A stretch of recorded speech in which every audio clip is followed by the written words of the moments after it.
Welcome to the HEX Late Show. It's 43 OG here with you on a Tuesday evening. What's going on, people? What's going on, Hexicans, Pulsicans, Pulsexicans? It's Halloween.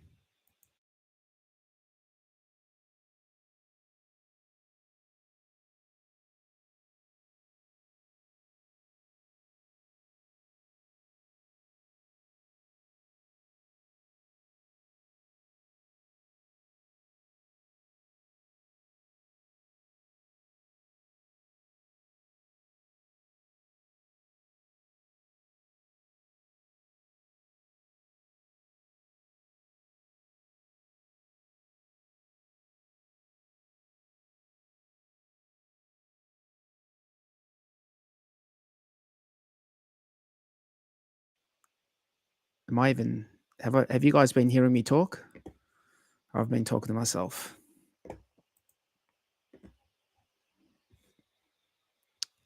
Okay. There's a petition. There's a petition that every single Hexican, Pulsexican should be considering. Let me just bring it up. It's a website put together by good Hexicans. I believe it was Crypto Coffee and Kinetics. There might have been some other people involved as well. It's right here. You go to pulsepetition.org. There's some details there. Bear in mind before anyone starts freaking out about, the whole doxing thing. Bear in mind you're not putting down your address, like any crypto address here. So this is not something that's going to connect you to anything. But it's a way of putting your weight behind this petition and putting your weight behind the Amicus brief, which, if you click on this part here that says read the petition, you can highlight it all. Might not be the easiest thing to read just on this, but you can highlight it all, go down to the bottom,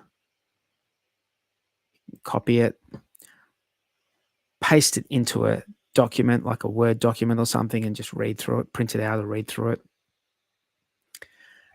And you basically, what we should do? We should pop this into an AI to get it to summarize it. I'm not going to do it right now on stream, but I'm about halfway through reading it at the moment, and I have to say, I feel like I agree with everything that's being said in there. Like everything, I agree with all of it so far, and I've got a feeling I'm going to agree with the whole lot. But what we might do is just read the conclusion. Hey, just cut to the end, the shortcut. In presenting this position, we express our firm support for the Amicus brief requesting fair adjudication. Our participation in decentralized ecosystems reflects a genuine dedication to principles beyond immediate profit, particularly regarding the political viewpoints on speech articulated by Richard Hart.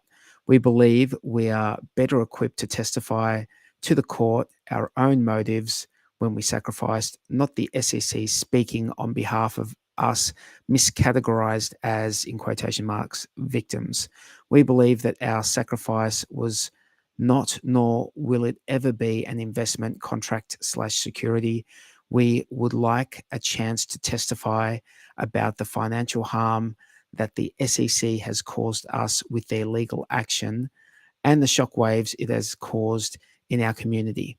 In short, we believe that our unique perspective and experiences as active participants in these projects can contribute to a more holistic understanding of the case.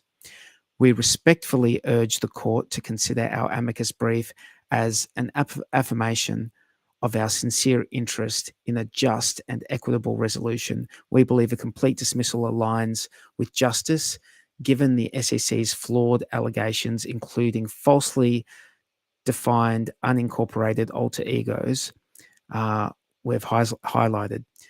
By granting our request for consideration, the court would demonstrate its commitment to an inclusive and well-informed adjudication process that acknowledges the interests of all parties involved.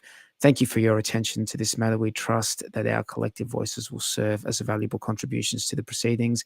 We have digitally signed our names and identified information for the court's review. Okay. Oh, Sammy's here. Hang on. Hey, Sammy. how are ya? Good. How are you? I was just good. You're good? Yeah, I'm good. I'm good. How you doing? Yeah, not bad. Not bad at all. I was just reading through the conclusion of the Amicus brief for that petition and urging people to go have a look at it and sign, because XRP did a very similar thing and they got 75,000 signatures. 75,000 signatures. So are we going to get upstaged by XRP? Are the Hexicans really going to get upstaged by the XRP army? Is that what's happening right now? Well, look. Yeah, I think they got more. Let me just have a look at KDP's post. Oh, they got 75,000. Yeah, you're right. Well, I think there was 1,000 signatures this morning when I shared it out. So, but it's 2,600 right now. 2,657. So I think this is what we're waiting for, because I was in a Spaces months ago and there was a guy in the States that was getting this organised and getting it out. And I know that Kinetics and Crypto Coffee, I think it was, have been doing this over the last few months with the help of a lawyer to get this done. So I think this is a really big, important thing that we've all got to band together and sign, because this is part of our freedom and our rights as well, and part of our future. We've seen the results from the Ripple case. We just have to try and get this done, and yeah, I mean, this may be our last hope for what we can do anyway, because we're sort of like standing here. Yeah, this is a tangible thing that you can actually do right now. It's a tangible thing that you can do right now. And it's a way to demonstrate to the court that, we're an active community and that we're all participating, and that, when we sacrifice, that we actually sacrifice for freedom of speech. And the part of freedom of speech is, freedom to transact. And so I think that it's a good idea I think it's a good idea for everyone to go to this website. Once again, it's Pulse Petition. It's PulsePetition.org. PulsePetition.org. I'm going to type it in the chat. And happy Halloween, Retro Static, and everyone in chat. Yeah, happy Halloween. Did you get any trick or treaters at your house, 43? No, we shut the gate early. I just can't. Like we've done it before, but I just feel like it's an excuse just to eat sugar, and I think it's, if Halloween was about everyone sitting around in a circle, like with a candle and telling ghost stories, that would be fun, and it probably should be about that. But it's about just kids walking around getting sugar. The whole thing doesn't like, I don't know. Maybe I'm just becoming a grumpy old man, but to me, it's the thing that just doesn't seem like. None of it seems good. I don't want my kids walking around in public asking people for candy. When I was a kid, that was exactly what you weren't supposed to do. Remember, when we were exactly. kids, you weren't supposed to take candy from strangers. I And now you know. go But around knocking on their door asking for candy. it's not as big here as it is in the US, you know. Yeah, I know. I did have a couple come to my door, but I knew who they were. They were my friends' kids. So Yeah. I got home and I shut the gate. yeah, fair enough. My kids didn't go this year, but yeah, I used to do it as a kid. But your kids are, I guess, a bit older. Yeah, yeah, they're old enough. Yeah. So what's new in the world of crypto? Price has been looking good. Um. Well, what since last week? Yeah, I Let me mean, you just. know, we had that big run up, which ran up more. And then we had we've had the price looking good today on the crypto bubbles. Um, Yeah, we should bring that up. What's which it's is there crypto bubbles on GoPulse? I think there is. I'm not actually sure, but I just Google crypto bubbles.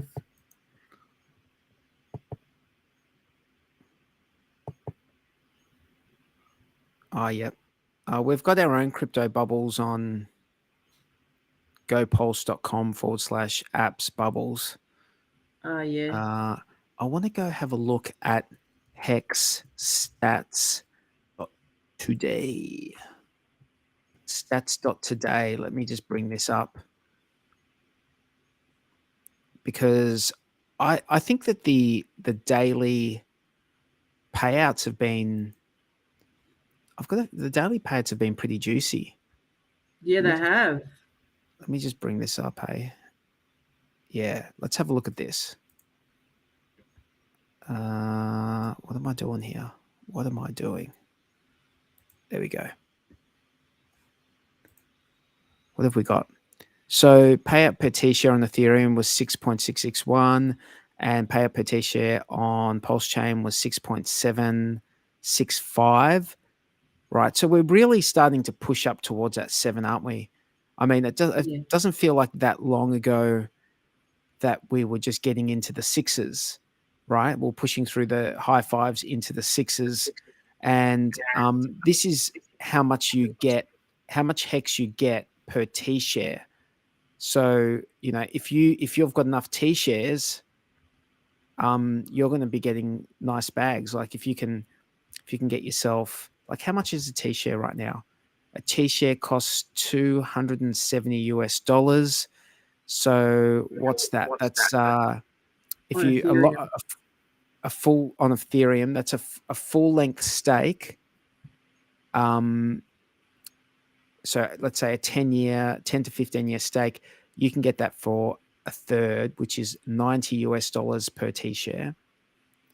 And on PulseChain, 420, which what would that be? 420 per T-share. What's that? 14, is that 140? Sorry, not 14, $140 per T-share for a 10-year stake. Which is pretty good. But if we zoom down a little bit, I'm going to have a look here at where's the daily payout per T-share? Let's have a look at this. Look at this one. 7.2. 7.2. Is And what that have we got? this week? The last week gone? That was the day before. So that was on the 30th. Look at there's one for 9 over 90. Yeah, 9 there's paid one out. 9 there and then one down Another here for one. 9. Nice. But low sevens. And then here we've got a couple of 7s in a row. Now this is I'm just trying to look at, does this tell me which one's which? Am I blind here? This table, does it tell me which HEX I'm looking at? I don't think it does because even I don't know what you're looking at, bro.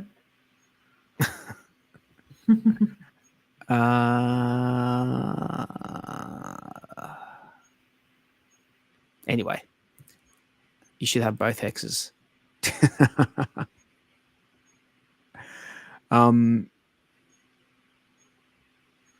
Okay, awesome. Enough of that. Let's go for something a little bit more local, hey? So I'm not sure if you have heard about the bill in Australia. No, I haven't. You haven't heard about this bill in Australia? Maybe Claz did tell me briefly, but go ahead, tell me. Yeah, so there's this bill that they want to push through in Australia called the Disinformation Amendment. Well, it's it's something like that.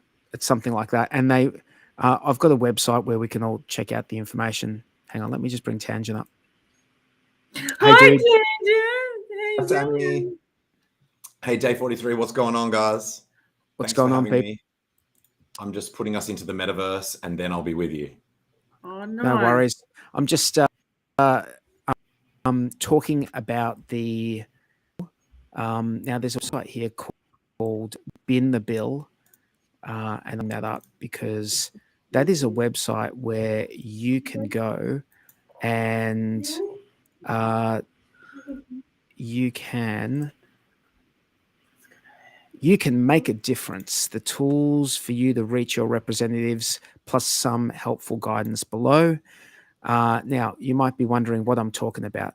Let me play a clip, and that will clarify everything. Perfect. So,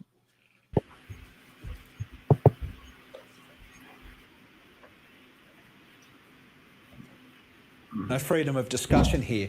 There's a bit of legislation that's sitting in the Parliament's in tray that no one again wants to talk about, but this is also damn powerful, this one. This is government-sponsored, the misinformation bill, you know, the internet censorship bill. Essentially something that gives a bureaucracy the power to decide what shouldn't be seen by people. And funnily enough, it's almost... It's a bit like we're ahead of ourselves here. It's almost like what we're talking about could become the sort of thing that they would say, this is unacceptable to be spoken of, so just stop discussion about it. This is really dangerous stuff. What are you hearing about it? Where is it at? Yeah, well, look, I totally agree. I mean, it's a terrible, terrible bill. It was released as what they call an exposure draft, which is really the minister throwing it out for comment to sort of pressure test it in many ways. And I'm told they had 23,000 submissions, I would suspect most of which were not positive, and are only going to release 2,500 of them. Now, I'm actually really encouraged by the amount of pushback there's been on this bill, because I've been watching this space for a long period of time, and I initially was a bit concerned that people may not see the importance and the gravity of what was being suggested here, which is exactly as you say. What would happen here is that there would be basically extra powers given to ACMA, the media authority, to decide what was and was not mis or disinformation, as it's called, and that ultimately would be what the government says. I mean, you know, you take the example of COVID, the COVID era, for example. Misinformation would have been anything really that flew against the advice of the Department of Health, and we saw that. We saw through that period that the Department of Health and Home Affairs teaming up with social media, teaming up with these foreign nationals doing this work on reporting these posts and actually pulling down things that were quite true at the time. Well, that will be the future under this bill, except that there may well be criminal sanctions as well and fines that go along with it. So the chilling effect on shows like this, really, social media, the smaller broadcasters would be very real, where big traditional news outlets like, the major broadcasters would be exempt, and so would government. So really what you'd get is basically the news of yesteryear, where it was just whatever the mainstream media and the government told you. And that sounds like a ministry of truth to me. Or if I can put it in a fashion that's very relatable. Yeah. So I don't think any of us want that sort of thing happening in Australia. So where there is a website, it's called binthebill.info. And you can basically, there's a list of, I think down here, you find your senator. So if you're in New South Wales, you can email all the senators in New South Wales. And wow, that's Cool. Victoria, Queensland, New South Wales, South Australia, Northern Territory, Tassie, ACT. And you can, there's info here on some like templates, examples, and stuff that you can feed into AI and, get some meaningful comments that you can email to senators to oppose the bill, and tell them that you believe that they should be voting against it. If it goes to the Senate. Yeah, that's really cool. I'm not sure where Tangent went. He's here. It's weird. I see Tangent. Oh, there he is. I had to go and sneeze. I heard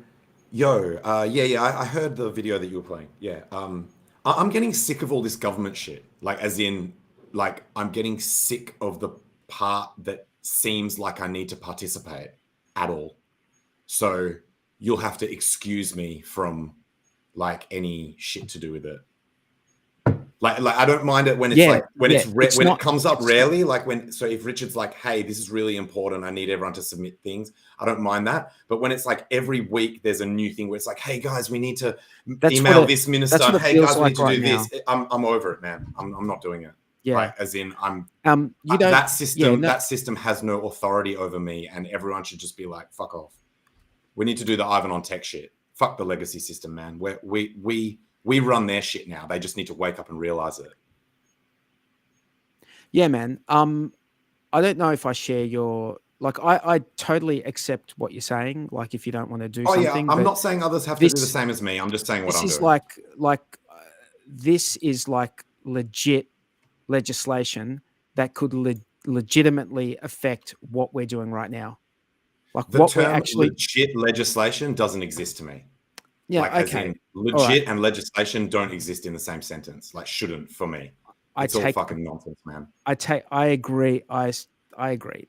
But I'll allow this sort of stuff to take up my time, like maybe once every 6 months if there's something really important. But I'm not doing this shit every week, man. And at the moment, it seems like every 5 minutes, it's like, oh, there's this other thing that everyone needs to send shit. It's just like, fuck these guys, man. Like, fuck them. They're going to learn the hard way. I mean, the thing is that, all right, let me give you an example. When you get a rates notice from the council, do you just say, fuck those guys, I'm not going to pay my rates notice because I don't operate in their system, I'm just going to live my life and do my... The fact of the matter is... That's different, because if I don't participate in that nonsense, I end up in a cage. Yeah, so no, the point that I'm trying to make is this legislation, what we're doing right now, and speaking out against legislation, shitty legislation, that the actual act of us speaking out against shitty legislation could get us put like in jail if this sort of shit gets through. So this is sort of draconian shit that they want to bring in. Of course. I'm clearly against it. Like, I'm clearly against any shit that leads us down a path of tyranny. But where does it end, man? Like, am I having to write letters every fucking week to try and like stop them from doing shit that ultimately they're just going to do it anyway? Like, I think we just build around them is the solution. Yeah. Look, if they're going to have the power to just take down or censor our social media, then we're going to have to build around them, right? You're going to have to like get new social media, but we all know how that works out. Like, how good is Rumble? How good is, what was that other Twitter, that one that was going to fucking beat Twitter like 6 months ago? Where the fuck did that go? Rumble's not doing too badly. No, but what was that other Twitter that came out for a bit? There was Truth Social, and then there was also that other one that had the image. It was like a flaming torch. Like, I'm down for us as a group who all collectively have the same sort of interests and ethics to attack this from different directions. I'm just not going to be on team begging the government to do the right thing. I will dedicate my time, effort, economic energy, and other shit, and all my effort towards a different vector. So don't worry. I will still be fighting the good fight. I'm just not going to do it that specific way because I would make the argument that if you're writing a senator a letter, you're not begging any government, because senators are not a part of the government. Senators vote on legislation in the upper house, and they are not a part of the government. The government's in the House of Reps. I take your point, though. You don't want to be. It's all part of the same system, man. It's a part of the system. Yeah. Unfortunately, it's a part of the system that also, tells us that we have to drive a certain way on the road, and we have to. I'm okay with rules. Yeah, I'm okay with rules without rules. Well, these are new, but this is but that's the point. So I'm good with road rules, man. I don't want chaos on the roads. Like, I agree. I'm down with road rules. I think that they would be fairly universally agreed upon, that people should, not just be able to drive any way they want. So, like Thailand, have you been to Thailand? That's their I have witnessed that shit where it's like they just ignore the lights, and you just have to like go with the flow, and you just like literally just drive out into the middle of the intersection with everyone else, and you're like, what the fuck is going on? Yeah, it's crazy. It's wild. There's some that's like organized chaos though, right? Like they have a cultural agreement on how those road rules work. So it's like those are rules that maybe are not the rules written by the government, but it's everyone seems to have agreed upon that same rule set. So I'm okay with that as well. It is a bit dangerous as a tourist, but at a high level, I'm okay with that as well. It's more dangerous as a local. Those local, they die at very high rates. Those people in those countries. If a tourist doesn't know what they're doing and hits into them, or do you mean? No. Just like because they're there all the time. Like your chances of dying. Your statistical probability goes up because you're exposed to it for a longer duration. You're exposed to that risk. Every taxi you get's like a roller coaster because you don't know whether you're going to survive or not. I remember having my arm across my kid. She had a seatbelt on, but my arm, just in case she went through the front window. It's like, it's crazy. That's hectic. But then traffic all over Australia is crazy right now as well. Sydney's crazy. Melbourne's crazy. I don't know about WA and Adelaide. Traffic is crazy at the moment. It is. Oh, that's my pet hate. I hate traffic. It's just a waste of my life. That's why I work from home. You could be bothered with that shit. It's just wasting. I want to make one counterpoint before we, and then give it to you to tie up if you want. Just to what you were saying, Tangent. What we've been through in the last 2 or 3 years, just in general, has been overreach by government. Right, it's been massive overreach. So this sort of stuff is a pain in the ass. However, with AI, it's a lot easier. Like something that was a real pain in the ass where you had to come up with everything yourself. Now you can get AI to do it in 10 minutes, and you've done everything in 10 minutes. Right, you can do it all in 10 minutes. So I would say that right now for us, the people, is time to counterpunch. It's like it's a fight, right? We've just been slapped around for like 2-3 years. Now's our time. We've got that split second where we can counterpunch, and we need to hit hard back. And the way you hit hard back at government is by letting people in government and people who are in parliament know this is what the people think. This is how we see it. Please, do our bidding, and then that's all you can do. That's all you can do, and then maybe vote them out at the election. Yeah. But yeah, we can move on. We can move on. Yep. So, have you guys got anything of interest that you wanted to bring up from the last week or so? Do we want to have a look at some charts? Did we ever talk about the Sydney meetup? Like, was that last week or the week before? That was like 3 weeks ago now. Oh shit! No, it was. Oh yeah, it was. It was a couple of weeks ago now. 1, 2, 3. Yeah, it's 3 weeks ago. Because while you were there, Sammy, while you guys did the meetup, 43 and I showed photos of, I think, on a stream that it was just the two of us. That might have actually been the week after then. Because the photos already existed, so it probably was. Then did we ever get like a commentary from you on like some of the highlights? Typically, I ask people 2 questions. what was your highlight? So basically the best thing that happened, and also the dark horse highlight, which is like something that you didn't have really any expectations of, or even to the point where you thought it would be a bad thing, like sort of that you're like, oh man, I have to go and do this shit. And then it ended up being really good. Yeah. All right, cool. So first of all, I just want to say I have fun, and it was awesome to meet everyone. And I wish you were there, and I wish you were there. But anyway, so yeah, the whole thing, like from the start, we put the invites out prior to all this SEC stuff dropping. So before the price crashed, we put out and looked for venues that would suit the numbers that we had, and then bang, this stuff comes out. Our numbers just drop. All these people can't make it. We put deposits on stuff, and so I was just like, oh my god, this is like couldn't come at a more terrible time. So anyway, we worked around it. We got a smaller boat for the cruise. The hotel was fine. They were really casual from the beginning, and breakfast were pretty cool in the end too.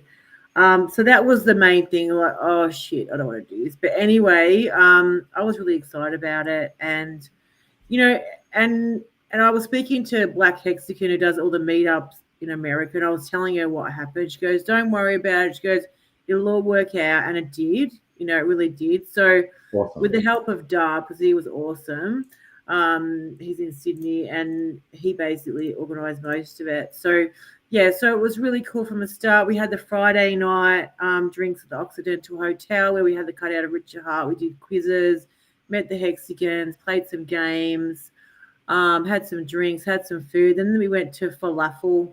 Well, most of them went to a place called, it was like a falafel house. And it was funny because you guys don't have falafel in Perth. Did you know what falafel is? Yeah, I know what it is. I heard this story. I think you can get it here. You can get it here, but it's just we don't have dedicated restaurants for it. Okay. Because in Sydney you would, and probably in Melbourne you would too, because there's a lot of veggies. But obviously falafel's like something that looks like a meat, but it actually isn't. So all the Hexagons went in. There was about 10 of them, went and sat down to have a falafel thing, and they were having a kebab. But it was actually falafel, which is a vegetarian type. It looks like meat. It's not.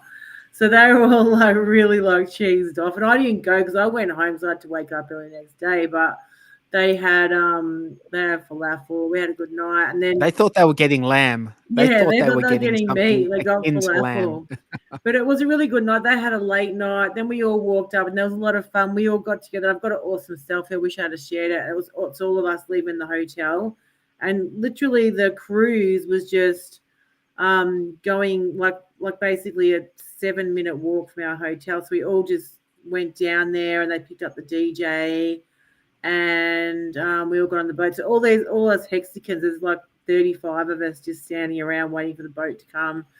And yeah, we were on the boat, and the cruise was just awesome because Sydney Harbour never fails to impress. If you've ever been to Sydney, the views are just always spectacular, especially on a sunny day. So they took us right out, right up near the back of the harbour, and they anchored, and we just had this beautiful scenery, the beautiful coloured water. We had our DJ going, we had drinks, we had beautiful food, and Hex Rockstar was there. He had the falafel. And we all just chilling, talking crypto, and we just had a really great time. And that finished about 4, and then we went to the pub, and we actually ended up getting kicked out of the first pub, which actually that was a shitty thing that happened because one of our Hexagons from Melbourne who came up, and there was a lot of people. There was Adelaide, Tasmania, Perth, Melbourne.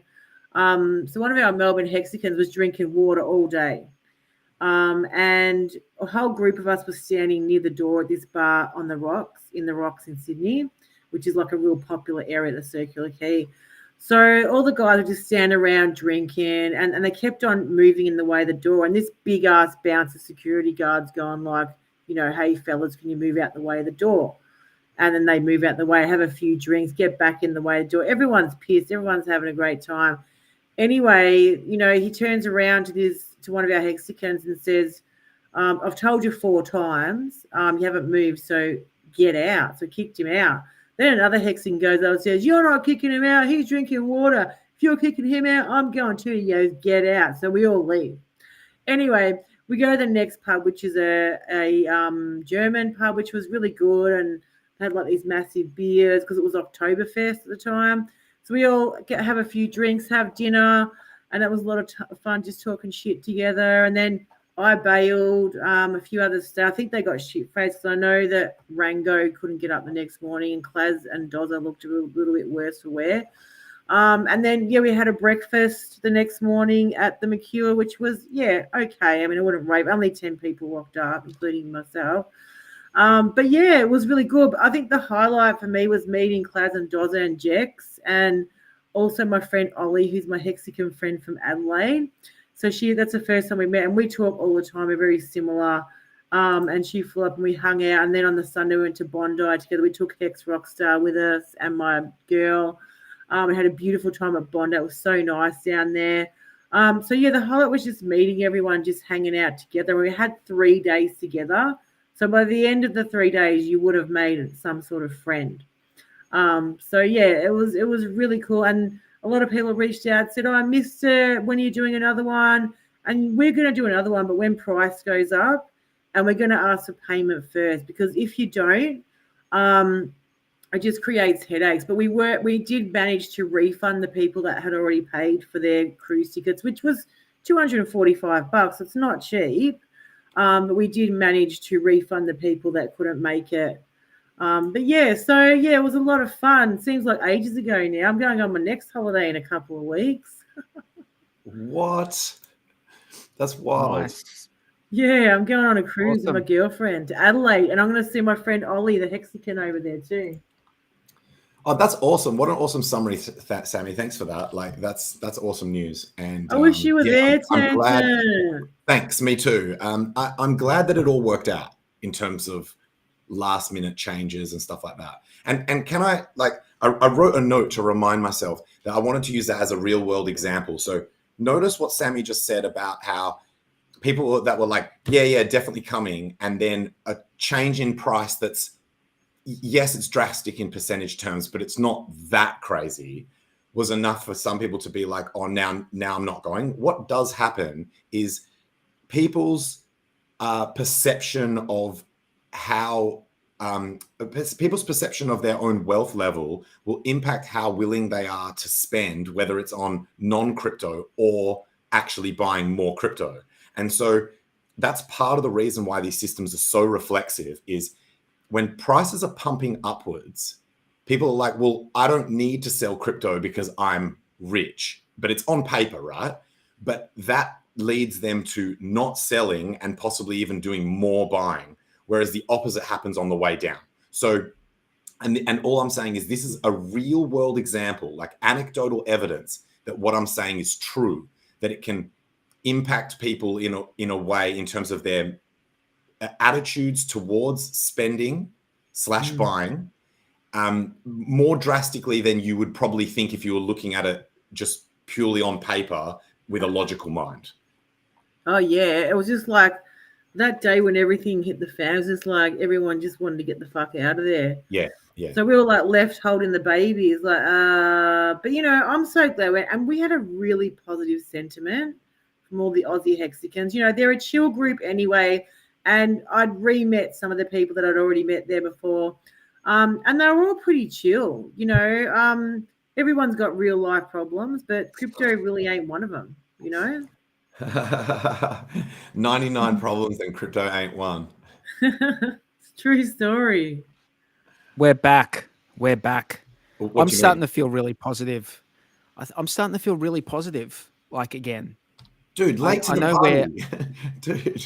No, but the sentiment, I'm starting to fil like overall like good about it again. And I know we still might be a while away from, No, we're not.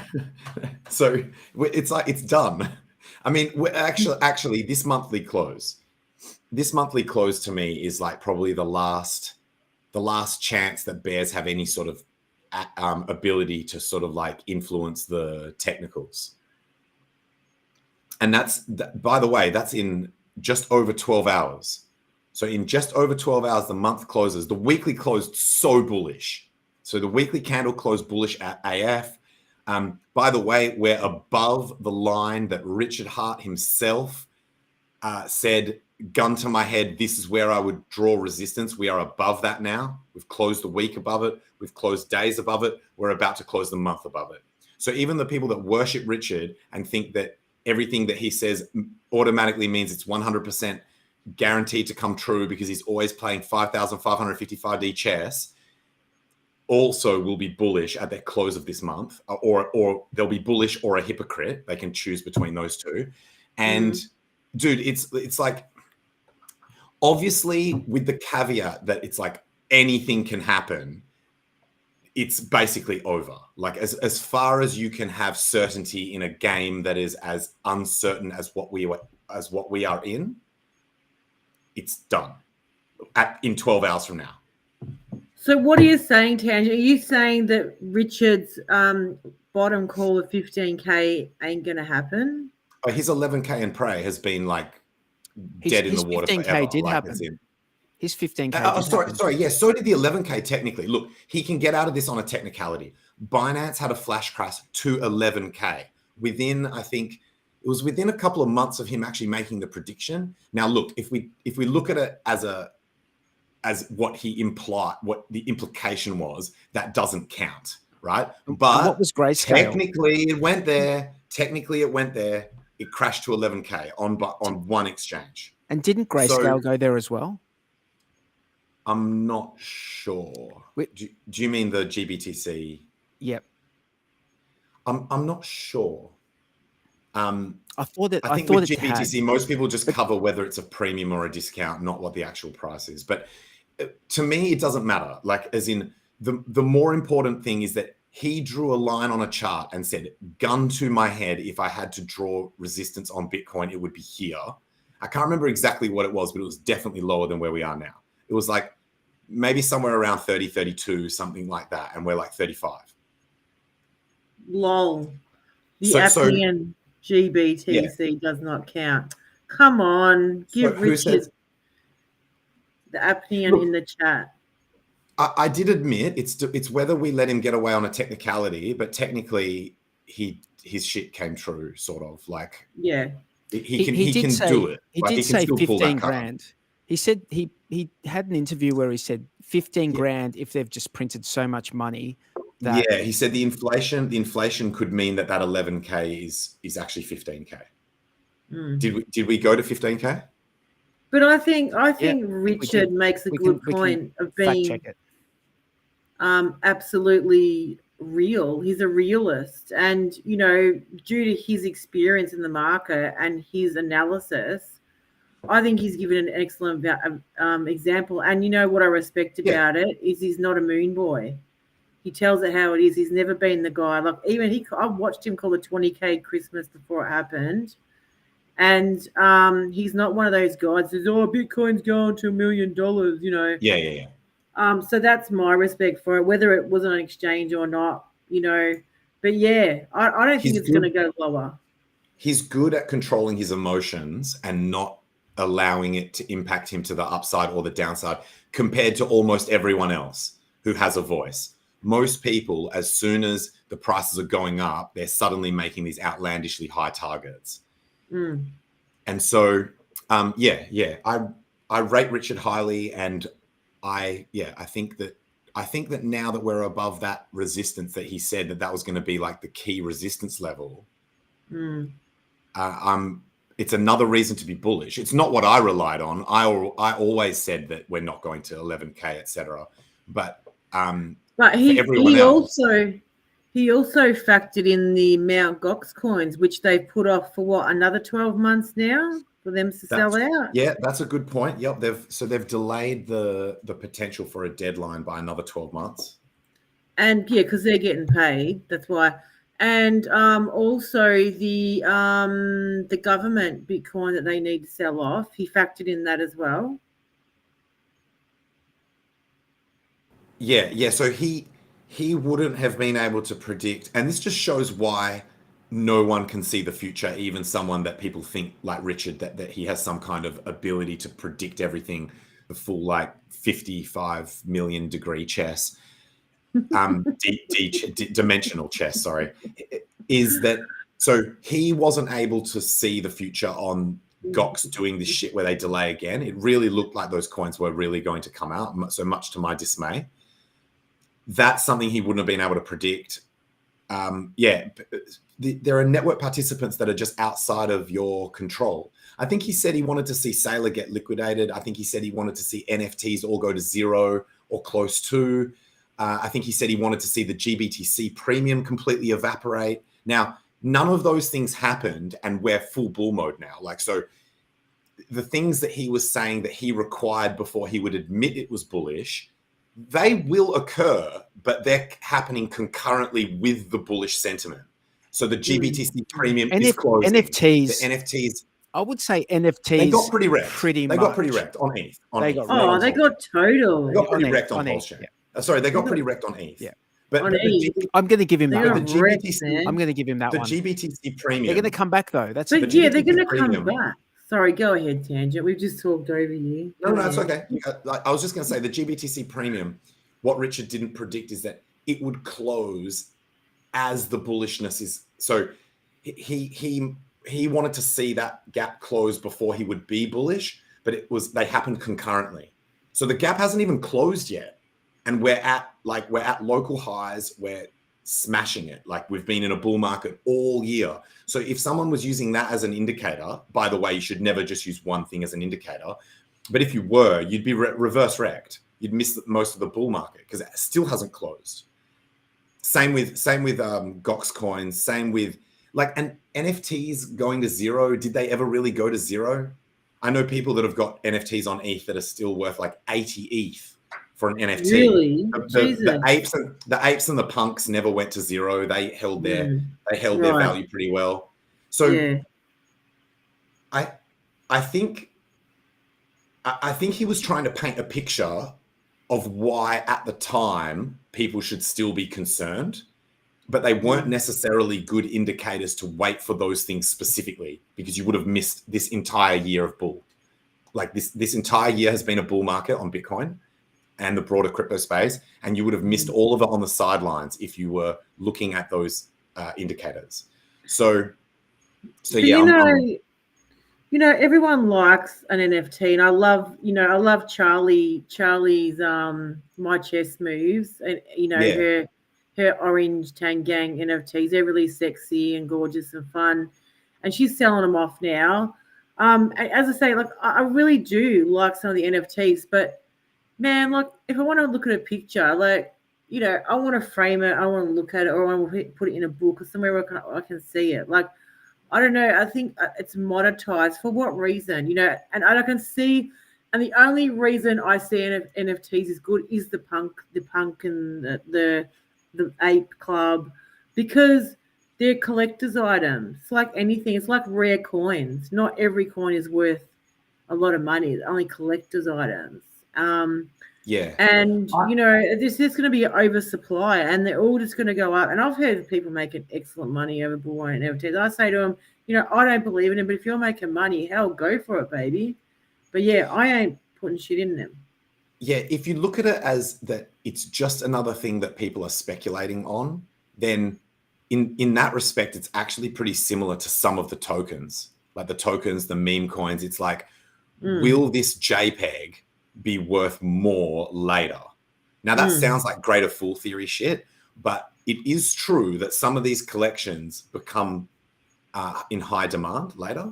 And so I agree with what you're saying, and the Tangang's actually been very sensible. So the people who sort of are looked to as the people who know their shit within that group have actively been saying, hey guys, everyone's getting super excited about all these NFT drops, but just keep in mind, it is still just a JPEG. Everyone, it's fine if you want to speculate on JPEGs. If you make money on it, even better.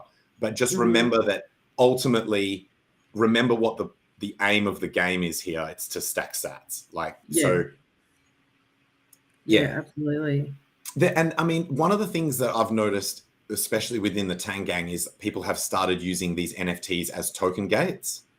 So, they'll say, say there's an artist that they really like. They'll say, you have to be holding like one of Mana's Grove Girls, or one of DGen Waffles' neckbeard pump style NFTs to be able to be eligible for some other thing. And so it's that utility within the community.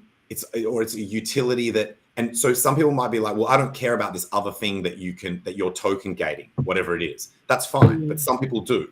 And so some people see value in that and they're willing to buy it.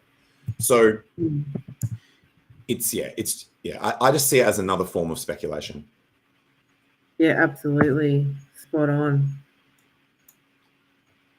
Have you guys been paying much attention to the ETH BTC chart? Yes, wrecked for ETH. ETH wrecked. Is that upside down? That must be Bitcoin on ETH. Yeah, Bitcoin on ETH. So if you look at it with the Bitcoin base, if you look at it with the Bitcoin base or just invert the axis, ETH is getting absolutely wrecked compared to Bitcoin. This has been going on for a bit. It's wrecked, dude, completely wrecked. And it's one of the, look at that chart. It's one of the ugliest charts you've ever seen.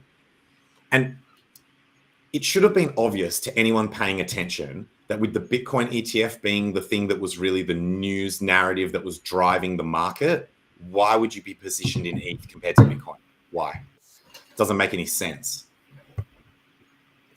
So Bitcoin's definitely been the play of the, if you're looking at the assets that are like the blue chips or whatever you want to call them. So would BTC people be trading into ETH now? Wouldn't that be the move? Yeah, I don't. That's the ratio trade, isn't it? Yeah, well, not while that chart looks like that. That looks fucking horrific, dude. So, by the way, what channel are we on today? We're on Discourse Syndicate. Oh, okay. I'll watch my language a bit. So, that chart looks terrible. That chart looks absolutely horrible. There's absolutely no way that I would be buying that chart. It looks disastrous. It looks absolutely horrific. So, if I was a Bitcoiner, and I am, hence the t-shirt, there's not a chance in shit that I would be trading my Bitcoin for ETH now. Maybe later if that chart improves drastically. But so dude, Bitcoin halving coming up, Bitcoin halving coming up, Bitcoin ETF coming up. So absolutely, I don't think you'd be rotating into ETH until one or both of those things have actually occurred, or at least a big pre-pump based on those things, like a buy the rumor pump. I would want to see, ETH get wrecked even harder against Bitcoin and start to recover before I would ever think of trading my Bitcoin for ETH. I'm just wondering if there's a chart that goes back further, because this is only going back to August 21. Just wondering if there's a BTC ETH, a longer one. There should be. Some of the early exchanges, like Bitfinex and BitMEX and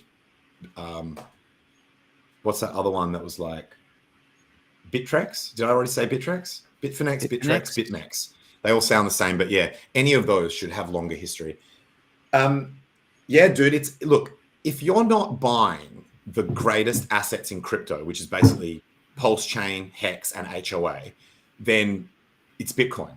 That's Bitcoin. With the halving coming up and this ETF thing, why would you? Yeah, I just think positioning in alts, unless you're really confident that those alts are going to outperform in the short term, which the ones that I just listed, I'm reasonably confident, not financial advice. I think anything other than Bitcoin is not a good look. I'm in other stuff apart from Bitcoin on Ethereum.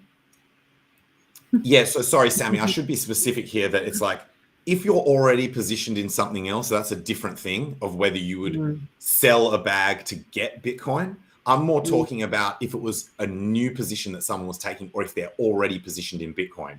I think, and that's why none of what we say is financial advice, because even just that one thing, which is only one of the little details of what I meant, which was lost in translation, There's many other things as well.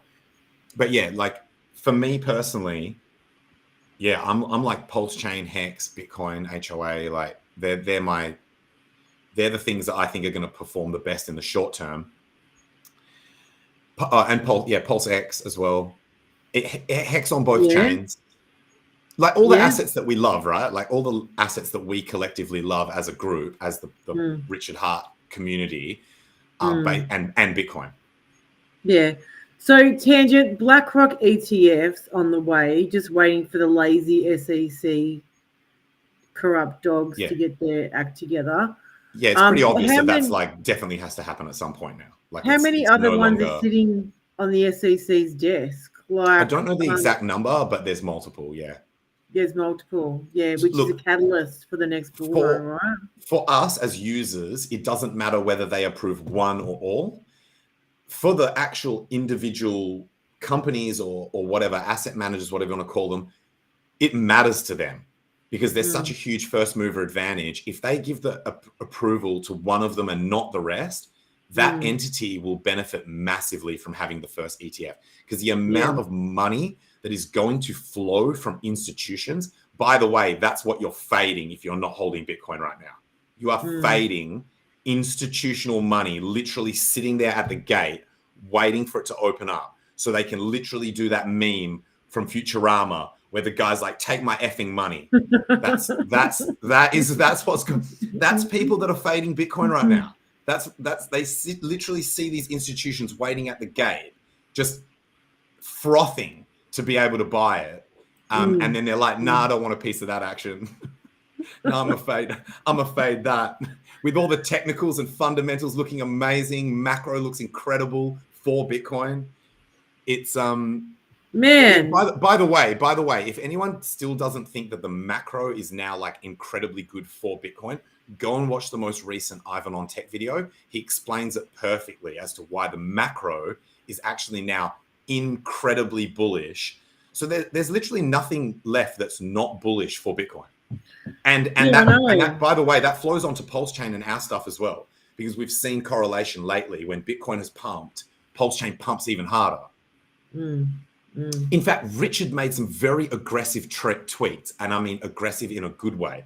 Go and look at Richard's, this is to the viewers, go and look at Richard's recent tweets. He's getting mouthy about us winning. He's getting mouthy about the performance and also not just the performance of PulseChain and our favorite PulseChain related assets like HEX and PulseX and stuff like that. He's also getting mouthy about the distinct differences between those other chains. And this is, by the way, the reason why I love PulseChain the most, aside from my bag bias, is all of those things that Richard highlights. It's like your shit is centralized, able to be censored, stuff going down all the time, exploits galore. Come over here and look at our stuff. Low fee, glorious, no IP tracking, people who believe in the true mission statement of crypto, a founder that is fighting for you and who actually gives a fuck. Sorry for the swearing. He just laid it down and just went, spot the difference, mofo. Spot the difference. PulseChain is just like tick, tick, tick, tick, boom. Every other chain is just like wrecked. Dude, you can swear. You can swear, man. I've never known Discourse Syndicate not to allow us to swear. No, I swear all the time. I just thought I would clean my act up for DS. When we're on DS, I just try and do professional. So, hey, Nico, how are you? I mean, did you guys see those tweets by Richard? What amps me up is for him to make a tweet like that, where so he's stating in that tweet, this chain, PulseChain, has a founder who is fighting for the people. What does that imply? Like it means he's sitting in his fucking black throne saying, "Let's fucking go. Let's fucking go." Stop, yes. That's what I picture. I picture that. He's got that fucking keyboard on a plank of wood on his fucking lap. He's typing. He's like doing about 17 different things at once with AI. I would love to see him have, like, if he fired up the studio and it's like exactly the same as before, but like you said, everything's just like gangstered out, like it's all murdered out, blacked out. Like, so those Swarovski crystals that he used to have, he's got the exact same ones, but they're like black crystals. The throne is just like blacked out. Everything behind him, all the candles are black, the candle holder's black. It's just like the scene is just murdered out. And he's just like, yo, come get some. Remember when I said, bring your heroes here to die? I never said to stop doing that, guys. Bring your heroes here to die. And now your heroes might be a whole range of industries. So, yeah, man, those recent tweets that he made are making me hyper bullish on PulseChain. So did Richard tweet out, or maybe Somi tweeted out, that MetaMask is going to go in to know your customer to get in, which I wanted to ask, does that mean in Rabbi.io wallet, will there be an update in that wallet? What about KG's Internet Money wallet? Not that I use it, but I heard it's really good. KG gives a shit about privacy and censorship resistant stuff like that. So you can trust that until he says otherwise, you can trust that the Internet Money wallet is true DeFi. As far as Rabbi goes, Rabbi doesn't, so a website or an entity's decision making on how they are censoring their shit, I don't like. Rabbi is it's a separate part of the stack. So I think Rabbi is staying fairly neutral, in my opinion, I think. And do you mean that inside Rabbi you can swap using Uniswap? Is that what you mean? So no, so will Rabbi ask for my details at some point? Oh, I don't know the answer to that question, but if they ever did, I would stop using them immediately. So I never use the in-wallet swapping on any wallets. So I don't know if like it's going to impact that shit, because the in-wallet swapping probably does utilize some of these dexes. But ultimately for us, especially like Richard said, he's like, go and have a look at PulseX. It doesn't censor, it doesn't go down. It's truly decentralized. It's truly censorship resistant. It's actually true DeFi like it's supposed to be. We actually technically don't have a problem. We've already built around the censorship that they haven't even fully brought in yet. How that might impact you on a day-to-day with other stuff that you currently use, I'm not sure, Sammy, but we'll just have to cross those bridges when we get to them, or burn them the fuck down. Thanks, Tangent. I'm not too concerned if they turn around and have KYC. It's how they bring it in. Like, one thing I cannot stand is when a company will take your money and say, oh yeah, we're gonna swap this for you, and then once they've taken your money and they've got custody, then they say, oh, by the way, I need like your birth certificate, agreed, driver's license, all this shit. That's the and worst. I need it now. Yeah. So or an exchange where your money's already on the exchange and they were not KYC, and then they're like, now we're doing KYC, and by the way, you can't even withdraw your funds. Yeah, that's I dog, man. That's dog. I agree with you, man. I can't stand that shit. If it's a swap that it's like you've got custody in your wallet, and then you go to do a swap, and it's like, hey, you need a KYC before we'll allow you to use this functionality. To me, that's the same as some shit just not working properly. So I just fuck it off and find something else. Because that's what happens in crypto all the time. All the time, you'll go to a site and try and use it. It doesn't work. You go, fuck it, I'll go to another site and go somewhere else and do the same shit. So for me, that's fine, as long as they don't try and trick us into, like, they take the money and then say, hey, now you need to KYC. Because that's dodgy. I'm not a lawyer, but I think that Rabbi would have a very strong defense against anyone saying, hey, you have to KYC. They'd be like, why? We're literally just the interface that allows people to interact with those things. We don't hold the funds. We don't do any shit. We're literally just propagating the fucking signatures, bro. So I don't think, like, as in, if they're smart and they've got good lawyers, I don't think they would ever be able to be forced to do any of that shit. It's more the front ends of these protocols that are more likely to come under fire for that kind of stuff. And then we can just use IPFS. You guys know hex.com, like go.hex.com already has IPFS. There are other PulseChain. Many PulseChain protocols are considering firing up an IPFS version. I know of some. I won't name them just yet because it's no point saying until they've actually done it. And so, yeah, IPFS is pretty dope. I think that's going to be a good workaround. Oh, that's a good comment by Retrostatic. MetaMask will finally, they'll do an airdrop, but you'll have to sign up for KYC. I will not be participating. They can fucking keep it. Yes. 100%. Or maybe I'll do it under a fake ID and then snitch on them to the government and be like, I signed up for this thing under a fake ID and a VPN. These guys are like not gating their shit properly. We could start playing that game.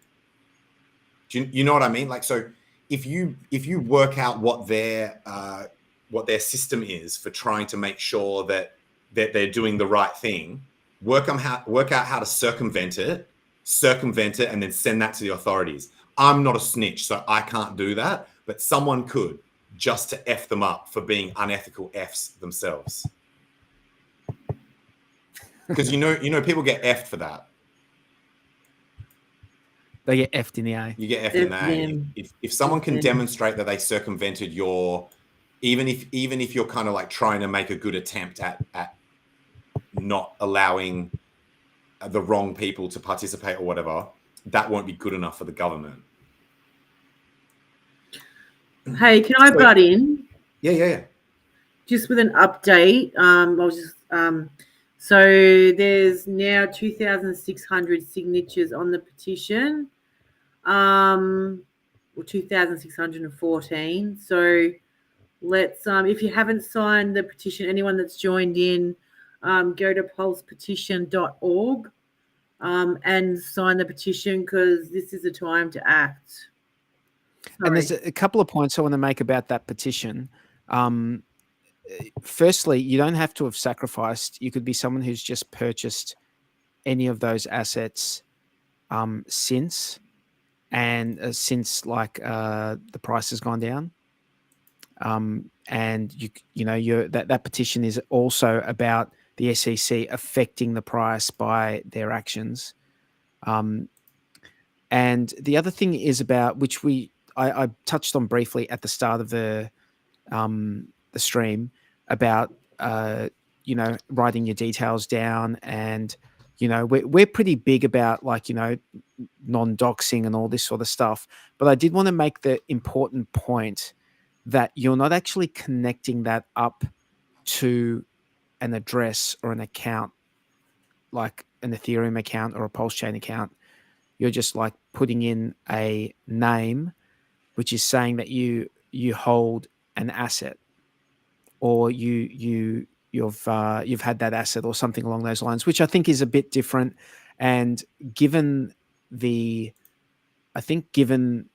how much weight a lot of signatures gives to an Amicus brief petition, and as has been demonstrated by the XRP petition, I think it's in our interests to do it. But obviously, everyone should make their own decision based on what they feel comfortable with. But I'm still reading it, but I'm definitely doing it. So did you say you sign it with a wallet without your name? No wallet. No wallet at all. No, that was the thing I was saying. It's like you're not connecting the details you put in. You're not connecting it to anything, like any personal information, okay, as in like financial information. It's just the same details that people give to supermarkets every day of the week. Okay. Yeah, that's good. So PulseChain almost went above the 6,000 level. Should we look at the chart, the PulseChain chart? Nah. Why not? No, we can if you want. I mean, there's nothing really that spectacular about it. It's in an uptrend, but we can. Yeah. Should I bring it up? Yep. One sec.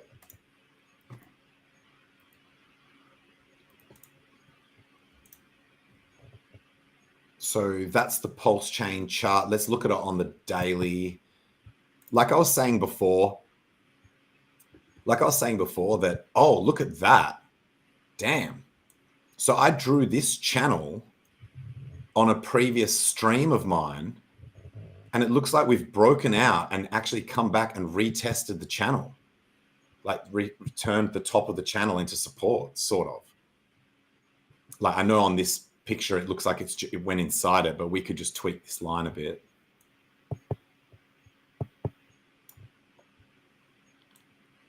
Yeah, that's very nice. So I'm bullish as F. And by the way, most of this upside action happened while Bitcoin was pumping. Bitcoin and Pulse were pumping together. So if we go bullish into the next month on Bitcoin, I'd be very bullish on this. We're still Pulse sitting chart. around, Bitcoin's still sitting around the $34,000 mark. I mean, it pumped a few $1,000s within one day. Like, yeah, it did that twice. If it did that in one day, then, you know, there's an avalanche coming, because I think it's going to be just crazy. Yeah, I think shit's going to get crazy. Bitcoin's going to freaking explode, man. Like, as in, it's going to be crazy. Look how strong this chart is, actually. So this was Pulse making higher lows and higher highs. This pullback that we just did, it didn't even come back down to these highs to find support on the highs. It just reversed in the middle of nowhere. That's hyper bullish. Like not even the wick didn't even wick down to these highs. The strength on this chart is insane. And this goes all the way back to the start of August. So basically, anyone that bought PulseChain since the start of August, so all of August, all of September, and now all of October. So that's the last 3 months. Anyone who bought Pulse and held is now in profit. That's huge. That's huge. Awesome. Like, about time. About fucking time. Absolutely. And then you guys heard about that whale that came in and was just buying up HEX on the Ethereum chain? Yeah, and then he sold some. Yeah, I heard about him. Yeah, that's okay though. Like, yeah. As long as they're a net buyer, then I don't really care if they want to, like, because like I may or may not have been a whale in various coins at various times. And sometimes I still enjoy, even if I've got my overall bag, I would never sell the majority of it. The trader in me still wants to play around and make some, like, feel like I'm making some quick gains on some plays. And if that happens to be in the same wallet, then some people might think that that's a loss of confidence, where it's like, oh no, he's starting to sell some. It's not. It can just be playing around, where you're just like, so you've bought even more than you planned to have as your bag. So like you've bought like 110% of the bag that you actually want to carry through the bull. And when that goes up, you might take some profit. Ready for, if it comes back down, you might want to reload, or you might want to go buy a Lambo or whatever. Like, so I don't stress when I see big wallets making sells. I stress if I see them dumping all of it, but not if it's like a small fraction of what they've bought. But I think everyone should take caution. You know, I mean, picked up a Billy Pulse at 37K. Ooh, nice, Alan. Nice. I like it. Very nice. Just assume that the person's a bad actor. Like, assume the worst possible scenario of anyone that has accumulated a lot of HEX, that they're there to damage the chart and wreck Richard's reputation. I did in the beginning. Like, I thought that, but not now. Just maintain that attitude, and then you can't get rinsed. But the thing is, I think everyone should be cautious, because, to be honest, PulseChain is a playground. There's so much excitement going on. There's all these new things coming in. But what you don't notice is, at the end of the day, they can take all your money. And that's what I'm talking about. Like, if you consider putting your original, you know, some of your original bags of sacrifice into these other coins, it could really not end well. And you might get a little bit excited. Everyone wants PulseChain to do well. And, you know, the more action, the more transactions we do, the higher on the ladder it goes. But you also got to be cautious because a lot of these things are shit coins and pumps and dumps. And even though you might want to play around and make a little money in the short term, traders get wrecked. And Richard always taught us that unless you really know what you're doing, it can be very dangerous and you can lose a lot. So I think everyone has to be cautious. And speaking of what number DEX we are, what number are we? What number blockchain? How? Isn't it 369? Where is that information? We're 369. Number 5. Where's that information, Sammy? On DEX Screener. Oh, the volume rankings. Yeah. Hang on, I can bring that up. Because KDP made a good post regarding that information. And she found, I don't know where she found it, but she found a blockchain like all over the world. She found a table. But yeah, it's no, it's not. It's changed, updated back to number 9. Boo. These things move around. These things move around quite a lot, and lots of these numbers are like fake. But I believe that when we turn proper bull, like hyper bull, when we go hyper bull, which is probably coming within the next month or so, I think PulseChain will overtake a lot of these chains because we've actually got genuine activity. Hang on, hyper bull in the next month, dude. I'm loving this positivity. I'm loving this shit. I've been saying this all year. Sorely missed. No, but you've never said I've been saying like all year though. Hyper bull in the next month. That is imminent. That is like, well, it's already started. Christmas. Dude, didn't you hear Sammy just say that Bitcoin moved $2,000? So one of those moves happened in a less than 10 minutes. Like if you look at 10-minute candles, one of them moved, or 5-minute candles, so you can see because it was split across 2 5-minute candles. RG3 when that happened? Correct. Yeah, so like when you start to see stuff like that happen, and then that pump didn't fade, and by the way, we're now higher than that pump.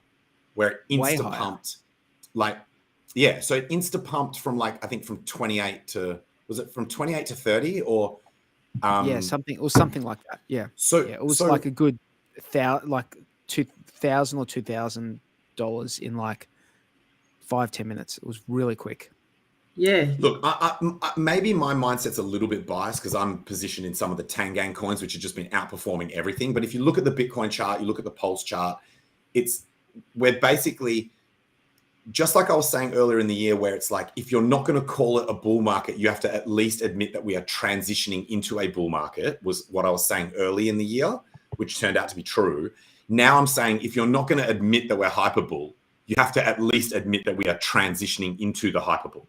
Like, if you look at the chart and you look at what's going on and you deny that, then what charts are you looking at?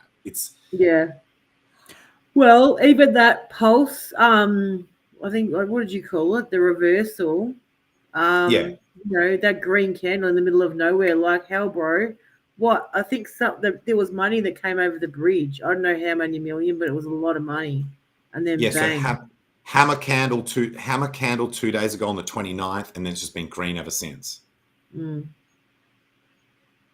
It only takes the Tangang have been onboarding people successfully, by the way, from other chains, and these dudes don't play. They're annoyed when they get to PulseChain that the LPs are not like way bigger. They're like, I can't buy these coins. The LP's not thick enough.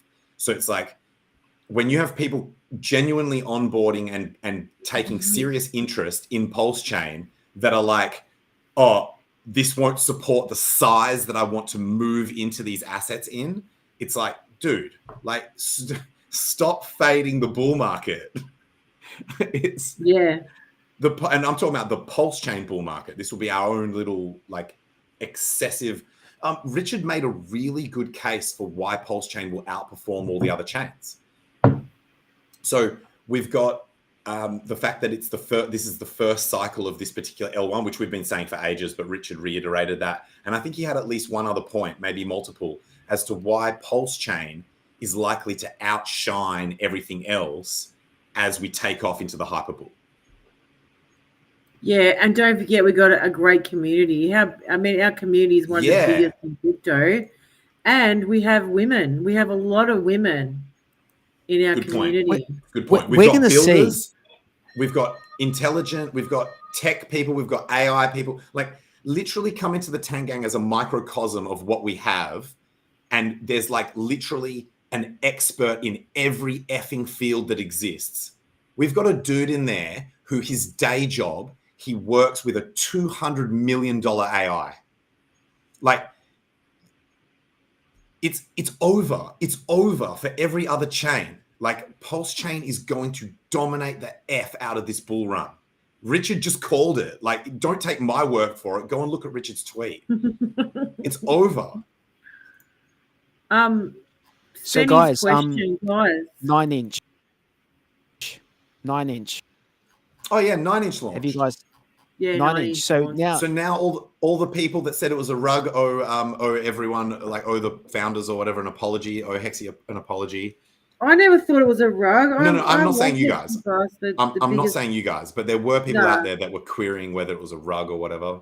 Yeah, they were querying the biggest bastard in crypto. Is there anything different here? Like it's got limit orders, yeah? That's something. I heard it had limit orders, but I didn't go and check. Limit here. Is it true? I haven't. Well, it says limit. Have you tested here. it? Have I tested it? No. Has anyone used it, Sammy? No, hell no. I work full time, limit. man. I'm behind. Yeah, but it says it. But if we haven't used it, Klaz has been in the farms, the juicy farms on 9-inch. Are the yields still as high as what people were saying in the chat? I think Dozza said they declined a lot within the first day.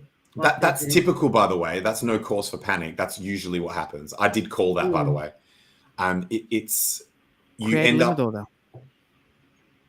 In fact, I sent a lengthy voice note into our prep chat that we use to prepare these streams, explaining all the parameters, because I've been looking into the pussycat farms quite a lot, and so all of those different parameters that impact what those yields show. And the summary version, because I won't bore you guys with like a 20-minute spiel, is because all the APRs are using dollars as the way of calculating the APR. That's by necessity, because you've got different assets that are being ratioed to other assets. It means that these things vary wildly based on the price of any asset that's related, including the price of the actual incentive token itself and all of that shit. So that's probably the biggest thing that fluctuates the APRs, is the fact that it's using dollars and that everything is super volatile.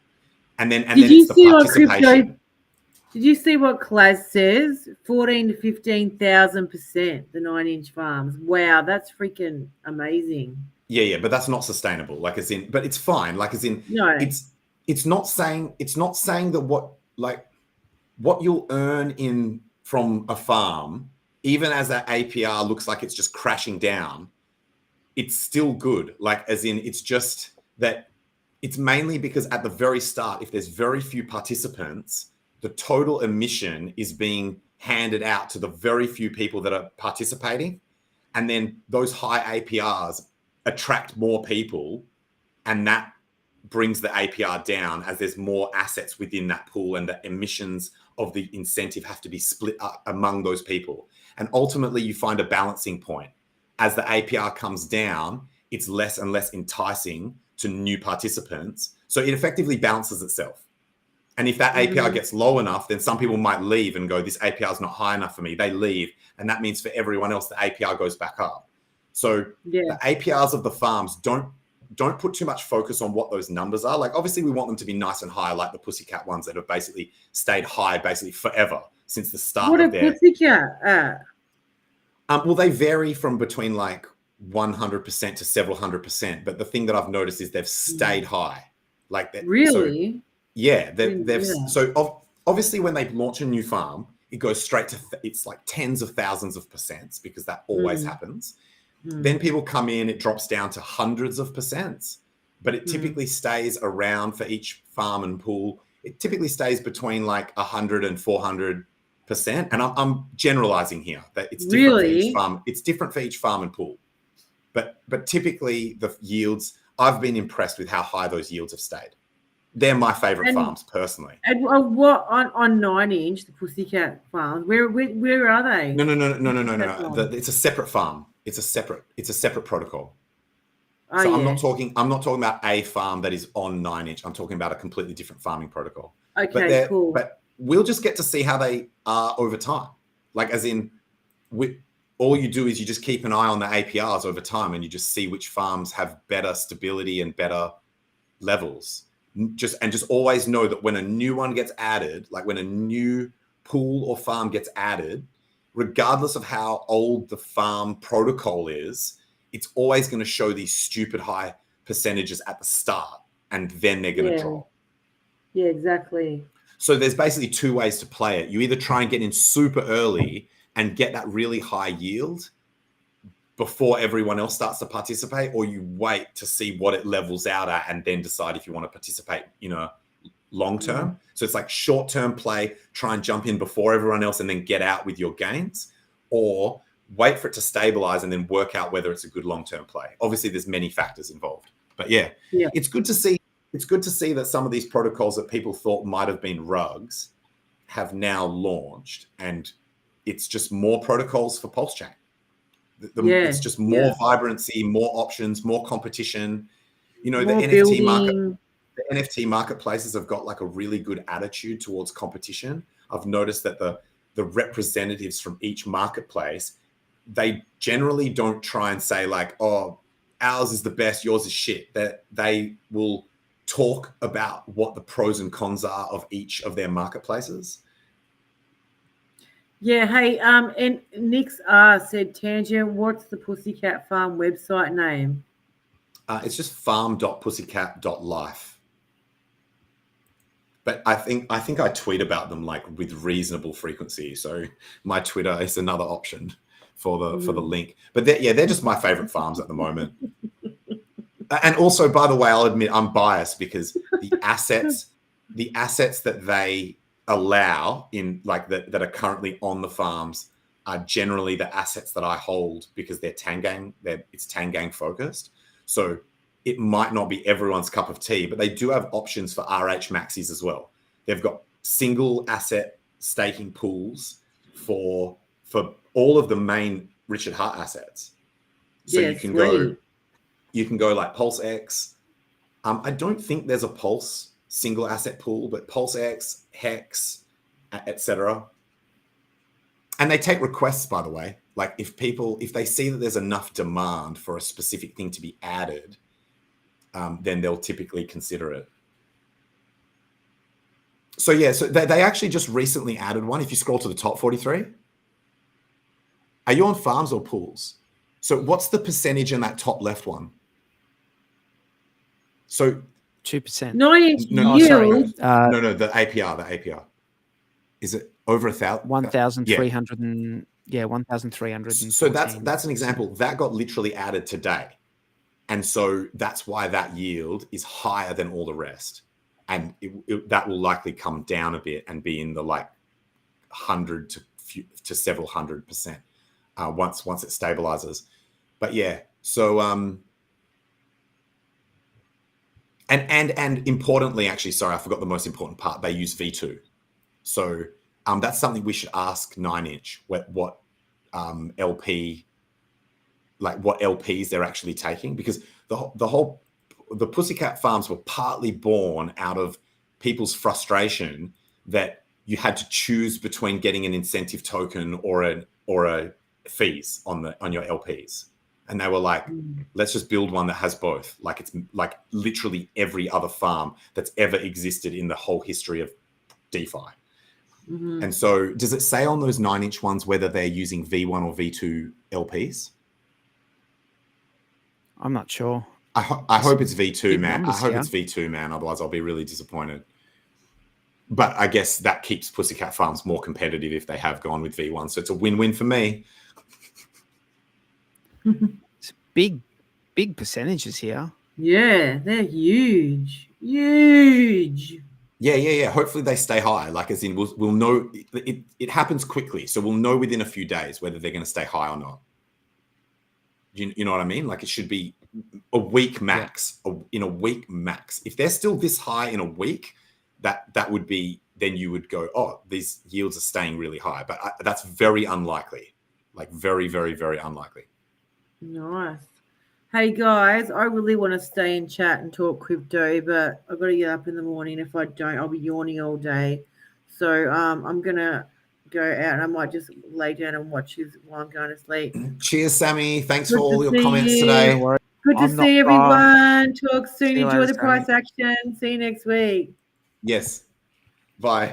And we won't be far behind because I actually also wanted to keep this one reasonably short. Oh, 43. By the way, the last thing I'll mention before it sounds like I'm too much of a fanboy wearing an orange hat and shit. Someone within the Tang Gang, external to the core Pussycat team, created new graphics for those farms. So if anyone thinks like, oh, that front end looks a bit basic, it's just like block color and stuff, a front end is coming that looks absolutely fire, bro. Like at least at the quality level of other protocols that you've seen on PulseChain.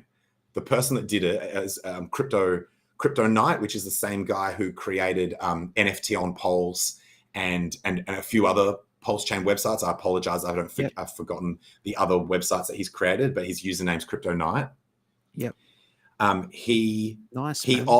He offered and create like completely free, completely voluntary, just for the culture. He said, I love what you guys are doing, but I think you guys can do better graphically. Allow me to and he wasn't even like, oh, I want to know for sure that you're going to use my graphics before I go and do it. He just went and did it. Like, so you know what I mean? Like, he didn't even expect a commitment from them. Yep. Just to make another PulseChain protocol look even better, just so that our forward facing front line or our front wave that we present to the external community, either external crypto or just normies, just looks tight. Like where people are like, wow, these are polished interfaces that look amazing. So shout out to him for just doing it for the culture. How much is your crew leaned into the Halloween thing, given that there's like very much a pumpkin, orange pumpkin? Yeah, there was type. So there was a project that got created that was pumpkin, like carved pumpkins, but they're actually oranges, called and then there was another NFT project that was like skeletons. There was like a skeleton. One of those was actually like made as a tribute to me. Like, so my initials TA are on the actual NFT. So even though it was still one that was able to be minted, like, so it wasn't sent to me, it was just created to do with me. Then there was, so Grovo Lantern is the one that was the pumpkins carved out of oranges. There was also, I think, did Charlie do a Halloween thing? So then there was those skeleton ones. Are they on the website? Oh man, there's so like Trick or Treaters was a one that was created like prior to Halloween that was done in a obviously it's called Trick or Treaters, and it was meant to be for people who got rugged, so that they got tricked because they got rugged. So this was this artist's wanting to give a treat to those people who got tricked, and then called the collection Trick or Treat, like Trick or Treaters. There was also another one. So that I can't see the one that was like the skeleton ones. It was like skeleton something or other. So they leaned in reasonably hard, like as a group, into this whole idea of the. It makes sense. It makes sense. Fully Croissant made a thing. I don't know if you saw it, where he said he gave this orange square on Twitter and said, if you digitally draw on this square and send it back to me, I'll wrap it into a 3D jack-o'-lantern and put it into the metaverse. So if you go into the metaverse currently, you'll see all the art, like all the things that people drew as faces for these jack-o'-lanterns. And obviously that's not an NFT project. That was just for the culture. Like, it's just visually when you're in the metaverse. And what else? I apologize to the Tang Gang if there are projects and things that I'm forgetting, but it's like, bro, I have had to actually modify my sleep schedule to not miss some of these NFT mints, whether they're like free or paid. I'm like, I'll stay up for one and then sleep with an alarm so that I don't miss like the next one. How, it's man? Wrecked. It's how do you, wrecked, bro. Like, how do you have so much like focus and attention for this stuff? Well, it's like every time I tell myself, oh, they're just NFTs, I don't need to get every single drop. The next one that comes out is something that I genuinely want. So like Charlie 2020 did 2 free mints. Sammy mentioned one of them, which is the one that had like nudity and stuff. It was like girls, like some of them are nude, some of them aren't. And that was one that was free. And she did one with lizards as well. That was also free. And then she did a paid mint, which I saw the art for it and I actually really liked. So I was like, okay, I need to 43. Are you still there? All right. I think 43 rugged himself out of the stream. Hello?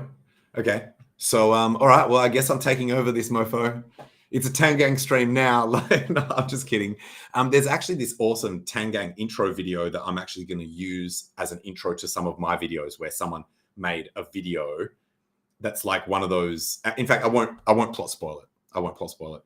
So yeah, that's the answer to the question. Halloween stuff happened. I'm not even sure if we're still live because 43 seems to have disappeared. Oh, here he is.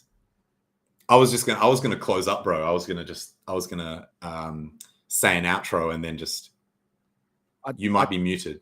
Oh. Yeah. No, my internet like just died for about 30 seconds there. Glitched. Yeah, no, it just went down to 0, nothing for like 30 seconds for some reason. But yeah, dude,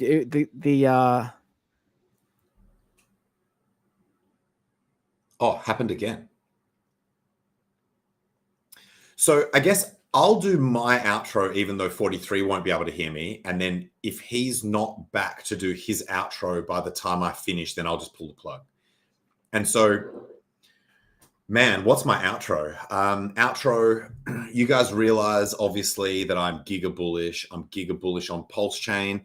And that makes me giga bullish on everything because PulseChain is a very important base unit. 43, I was just doing my outro. So PulseChain to me, it's really important that it starts to perform well because it does the rising tide lifts all boats. I want / need PulseChain to start behaving the way that I know it can and should. We've seen evidence of that already.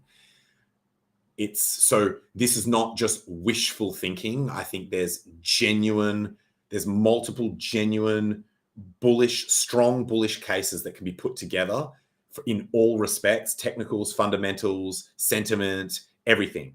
I'm bullish on the Tangang. I'm bullish on the impact that they've already had on PulseChain.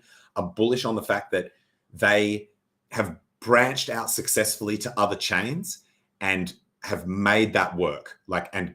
So we've got Chia bros and freaking ETH bros and NFT bros and Too Spooky is working on getting the crypto.com guys to take a look at PulseChain and to respect it and that sort of thing. So effectively, as each chain admits or realizes that PulseChain is worth at least being aware of, and that we bust the myths that have been put in the way of them coming and participating at all. So we're smashing those barriers down one by one.